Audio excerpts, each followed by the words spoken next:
দেখো ছোটো ছোটো চুনো মাছ দিয়ে, যে খলসে মাছ, সব রকম মাছ দিয়ে এটা পুরো কাঁচা মশলা মাখিয়েছি। আদা, রসুন, লঙ্কা, টমেটো, ধনেপাতা, গোটা লঙ্কা, মানে কাঁচা লঙ্কা সমস্ত দিয়ে মাখিয়ে রাখো।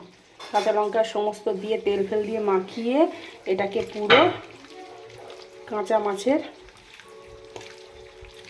চচ্চড়ি করব।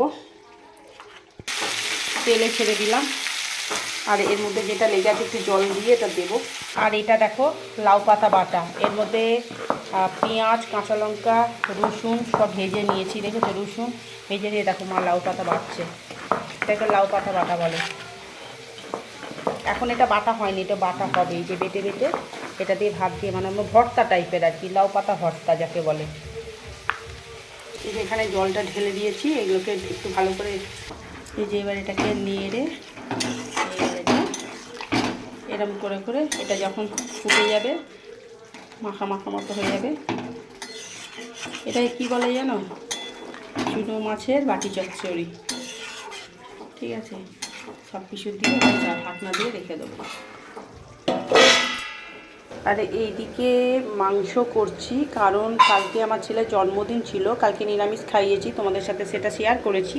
তো আমি বলেছিলাম যে কাল যেহেতু বৃহস্পতিবার, অঘ্রাণ মাসে বৃহস্পতিবার ছিল বলে সেই জন্য কালকে নিরামিষ হয়েছিল। তো আজকে শুক্রবার, ওই জন্য আজকে বলেছিলাম যে আমি মানে ওকে খাওয়াবো, তো ওই যে মাংস করছি। আর বেশি কিছু করছি না বন্ধুরা, এই জাস্ট মাংসই একটু হচ্ছে। ঠিক আছে, এই যে ওকে বলেছিলাম যে কালকে খাওয়াবো, তো সেই জন্য এই যে মাংস ওর জন্য হচ্ছে। নাহলে আমাদের শুক্রবার মাংস হয় না কোনো দিন, আর আমাদের রবিবারই হয় বেশিরভাগ মাংস। তো সপ্তাহে আমরা একদিনই মাংস খাই, বেশি খাই না আমরা মাংস। তো যেহেতু জন্মদিন, সেই হিসাবে ও তো মাছ ফাছ খুব একটা পছন্দ করে না, সেই জন্য এগুলোই মাংসটা করে দিচ্ছি ওকে। তো মাংস হচ্ছে, আর এদিকে তো চুনো মাছের বাটির চচ্চড়ি আমি বলেই দিলাম, দেখালাম তোমাদেরকে। এই যে এরকম ফুটছে, এটা আমরা খাবো।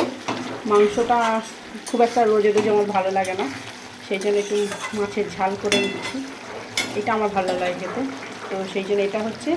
আর এটা বাচ্চারা খাবে, আমিও খাবো অল্প একটু এইসব। তো এই হচ্ছে আমার রান্না। চাটনি হয়েছে আর লাউ পাতা বাটা, মানে ভর্তা হচ্ছে, ব্যাস এইটুকু আজকের রেসিপি এটাই।